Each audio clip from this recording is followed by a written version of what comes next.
Welcome back to the channel. We're going to continue working on our 1993 Mustang GT convertible. Last time we put it up on the frame rack, we pulled the rocker moldings off so we could clamp it up. We pulled it around, measured it up, make sure everything was in the right spot, and then we wrapped it up to keep the freshness in and stuck it out in the yard for a while. Well, now it's time to work on it again. So we're going to pull our plastic wrap off of here, take some of our parts off, and start seeing what we're going to have to change. So let's get started. We'll remove our spicy saran wrap. It's like regular saran wrap, but it's got adhesive on one side to make sure that it doesn't come off. I didn't cover it up just to keep the water out. I wanted to keep the animals out as well. That's why I covered the holes in the trunk and the taillight hole. Since we actually accomplished something the last time and got our trunk to latch, we have to reach in there with the screwdriver and trip the latch. We used to be able to just lift up before. Now we can start disconnecting our deck lid. Pull the wiring harness off. This little ground screw back in there so I don't lose it. And there's two plugs over here. Pop them out of the support and unplug them. Push our wires up there.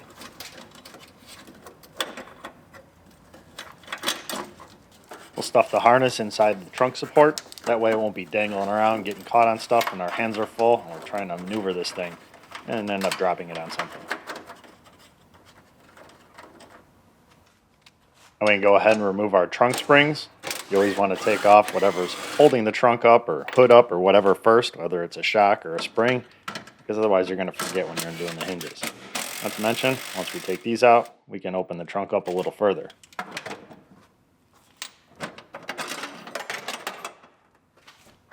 Now that it's open a little further, we can unbolt our hinges.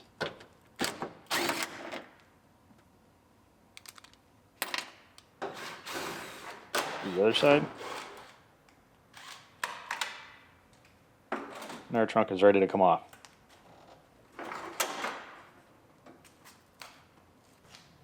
Now we can start pulling everything off of our rear body panel. We got our inertia switch. We got our taillight on the driver's side.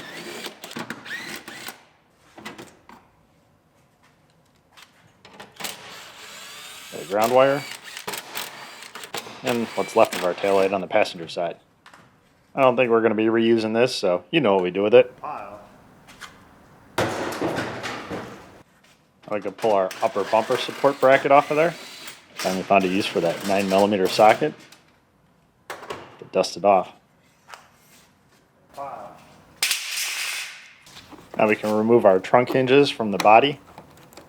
To get to the bolts, we have to remove the cover over the top. There's a couple of screws that go up from the bottom. I'll take those out right now. Pop the cover off. That's partially glued on there. Somebody's been here before.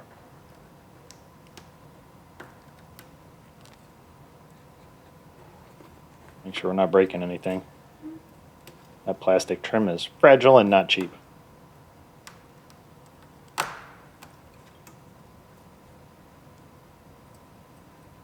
There is some glue in there from the factory, but not that kind.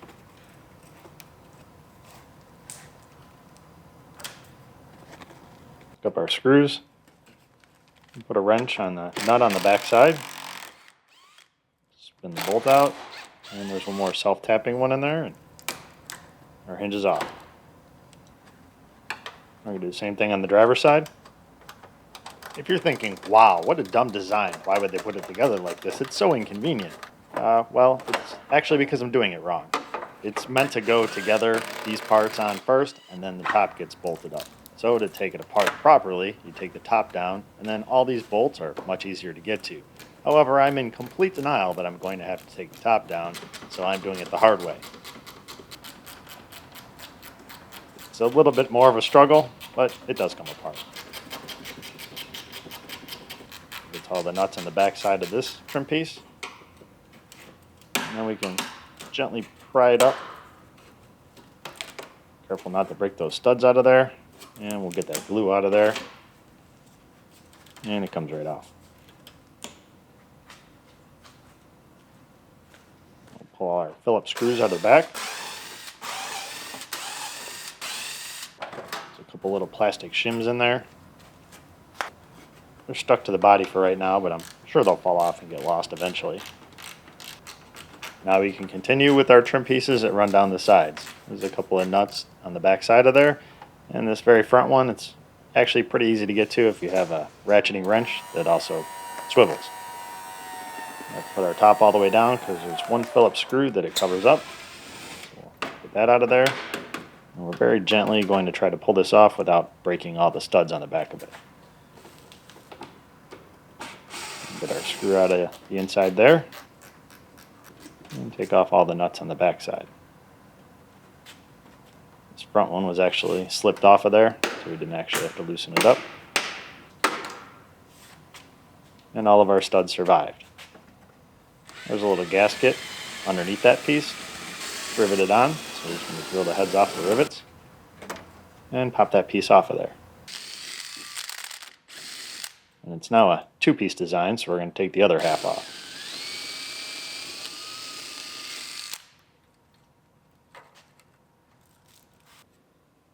We'll head over the other side, drill all our rivets out of this piece. Our driver's side is also sporting the custom two-piece design.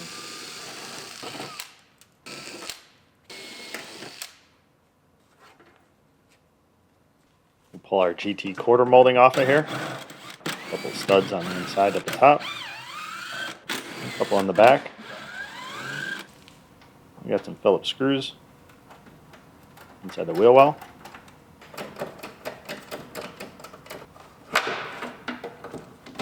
Try and whittle it off the studs. That bracket is actually supposed to be in the bumper, but I didn't get the rest of the cover. That's the only part of the bumper I got. I'll pull our trunk gasket out of there.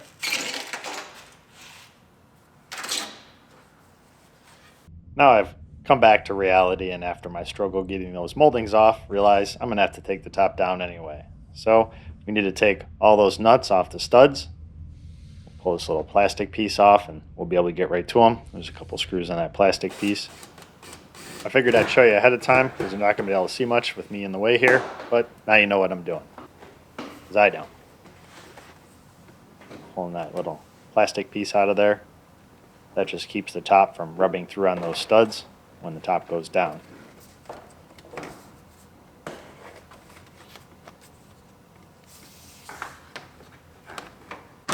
And now we can start pulling all the nuts off all the studs.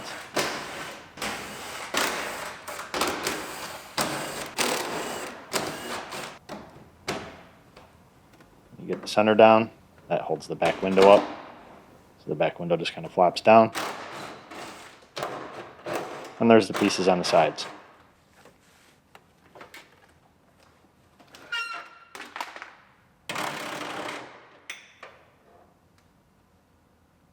So there's enough room that I think you guys can see what I'm doing in here. So I move the camera, and I can see a little bit better. Try not to lose all the parts, but probably will. Luckily I have extras. But he's been here before. Pull that little metal bracket out of there. There's some adjustment on that top. That's what that's for. They have big slots in there. And now we just push the top in. Quite a collection of junk in there. A few years worth at least. Hope I'm going to clean that before I put it back together. Unlikely. Pull the driver's side off.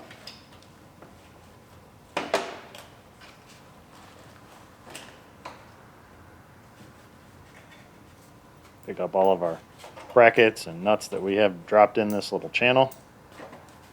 It's got like a gutter that runs down inside the quarter. Luckily, none of our hardware found its way down into Narnia.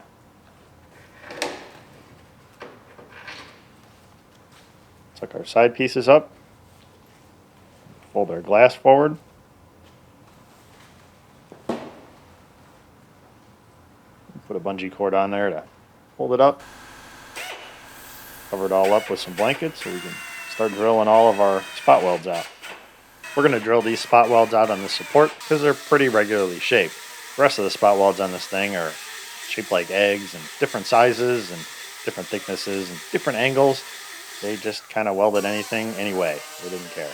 So we're going to grind all those out. We only need to get the outer panel off and not cut into the lower panel. Grinding just makes sense anyway. So we'll grind all those out. And much to the dismay of all the belt sander fans, we're going to use a die grinder because it's much cheaper to operate, and I'm poor. There's a couple of spot welds hidden under the seam sealer, so we're just going to warm it up with a torch and pry it all out of there. You want to heat it up from the bottom because it makes less of a mess. If I heat it from the top, the glue gets soft at the top and then just ends up getting everywhere and not peeling off quite as easy as it does when you heat it from the bottom. Now that our seam sealer is gone, we're back to drilling out spot welds. And the reason for that is our quarter is actually the middle of 3 pieces. It's sandwiched between the other 2, so we don't want to destroy the top piece. We can't grind it off. Now that I assume I've gotten all the spot welds, I'm going to go ahead and use our scraper to break everything loose. And of course I missed one. Grind that out of there. And we'll keep popping our welds out.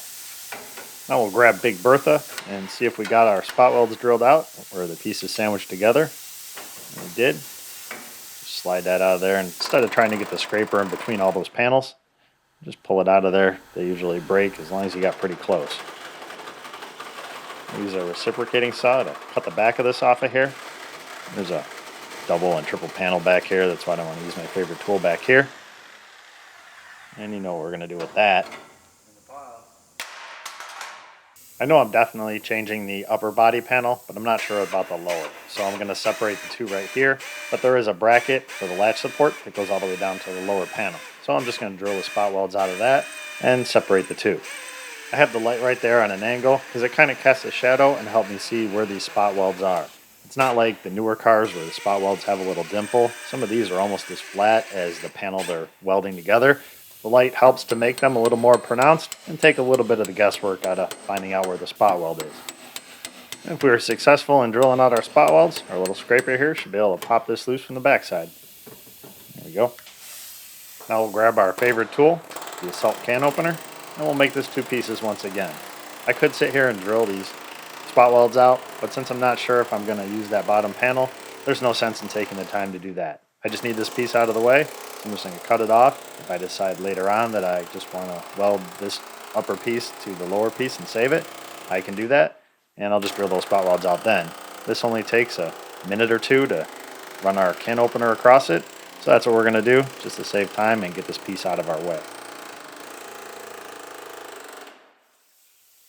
There's a double panel up towards the top, so we're just going to use the reciprocating butter knife because it's a lot easier than trying to cut both of those panels with our can opener.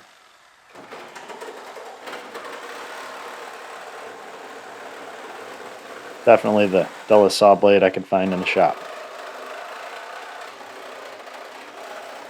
And our upper body panel or taillight panel is ready for the pile. In order to get our quarter off, we need to remove this weather stripping, and since Ford has a fondness for rivets, we need to drill out all of our rivets that hold this weather stripping on. We'll pop it out of there,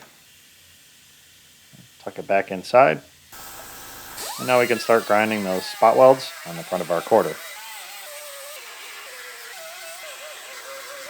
These are actually pretty easy to see. Grind off our bracket for our GT molding. Now we can start grinding off some spot welds back here to get rid of the back half of this wheelhouse. Definitely not going to use it, it's pretty crunched. I can splice it in pretty much anywhere, so I'm going to cut it a little bit longer than I need it. I'm probably going to shorten it up later. Just going to get most of it out of the way. And we're going to realize that there are a whole lot more welds in there. We'll grind those out of there. A little more hammering, a little more grinding. A little twisting, a lot more hammering,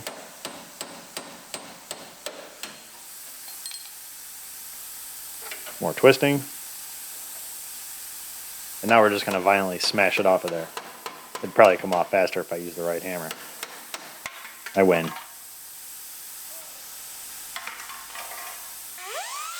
And we can grind off all of our spot welds inside the wheel opening.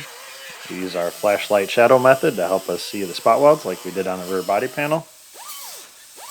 And we're going to go ahead and trim it off here. We're going to leave this last little section on the wheelhouse, so I'm probably going to end up changing it. The bottom edge of this quarter is welded into the rocker on the inside.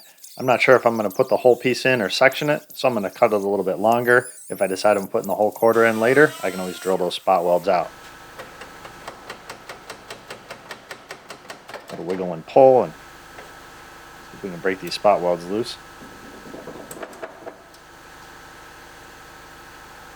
Or at least see which ones are still holding on.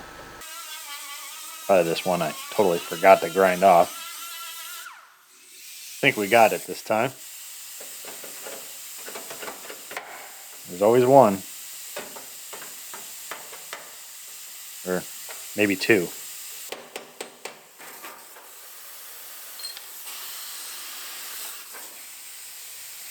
A little bit of rust there. That's factory rust. They installed it when they built the car. Now this little striker, alignment pin, latch, whatever you want to call it, is going to be in our way. So we need to take it out of here. It's there just to keep the door and quarter lined up so that it doesn't put all the stress on the latch itself. We're going to use an impact driver so we don't end up stripping out the heads on these screws. As you hit it, it forces the tip into the screw and turns it at the same time, so it breaks it loose. Since they decided to dunk it in Loctite before they installed it. We're going to take one out at a time because that bracket on the back side will just fall down into Narnia. We're going to put the screw back in there. And then we'll go get our top one. The first time you take this apart and you lose that bracket down in the quarter, you remember.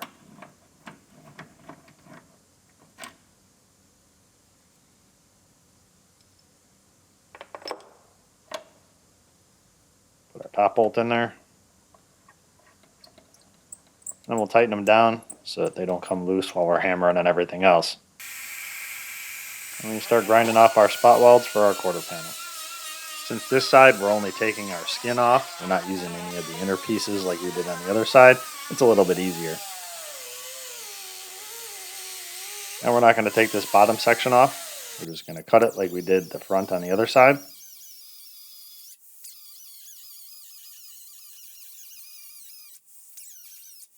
Try and cut it straight, no guarantees. In case we decide to splice it in, it'll be right behind where our molding goes. It'll be all covered up. So if the bodywork gnome is having a bad day, nobody will ever notice. Go ahead and get our scraper in there. A repurposed scraper, that is. And knock all these spot welds loose. And I'm sure by now I have 100 comments from the safety experts telling me I should be wearing gloves, but we got the hearing and eye protection. What more do you want?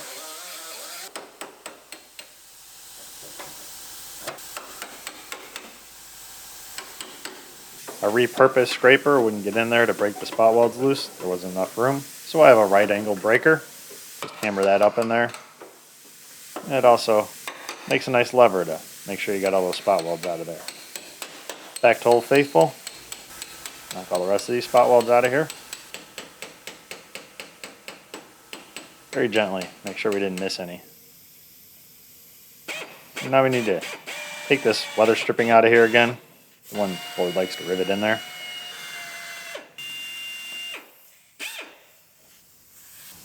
We'll get our breaker behind it to pop it out of there.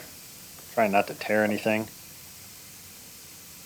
We're going to try and tuck it back up underneath the welding blanket. One last rivet. It'd be nice if it would just fall off and we could take the piece off. And it did. So we don't need to tuck it back up there, we'll just throw it on the floor. There's one little push pin, pop that out of there. And we're ready to start drilling out all of our spot welds. Or grinding them out, I guess. And look who showed up for work. I'm not sure if I'm putting this one in at the bottom, so we're going to go ahead and cut it off here. If I decide to later, I can take the rest of this out of here. I do have a piece of cardboard in there protecting that window because these sparks will etch into the glass if it hits the glass. We grind all of the welds inside of our wheel well. And a couple more that we forgot inside the door. And we'll get our scraper in there and start breaking this side loose.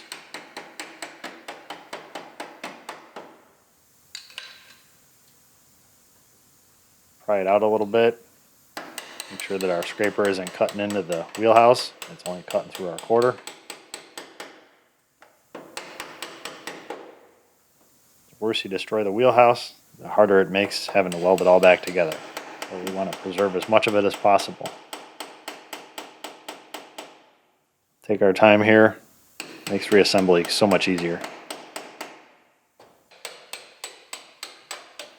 Go at it from the other side if we have a spot weld that isn't cooperating. We'll give it a little twist. See if we can break some of them loose that way.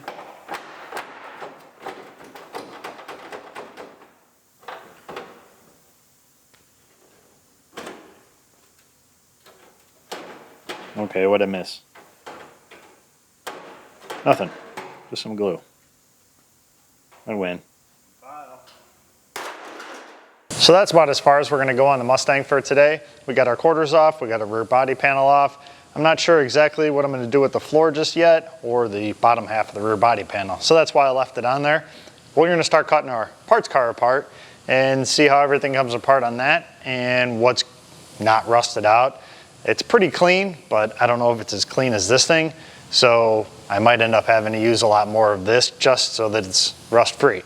That's why I left the bottom of the quarter on the other side, because ours has a hole in it. So rather than taking it off and patching it later, I'm just going to leave it on there and don't have to disturb any of those welds. Not sure what I'm doing up on the front there. That's why I left that piece long on the other side. And same thing with down here. I got to see what our pieces look like. That'll decide what I'm going to do up there. So we'll get our other car apart next time. Thanks for watching, and I'll see you then. I don't ever slow up, no I don't take sh I got no love for the fakeness. If you wanna play tough and wanna hate this, I'll always show up and make a statement. I don't ever slow up, no I don't take sh I got no love for the fakeness. If you wanna play tough and wanna hate this, I'll always show up and make a statement.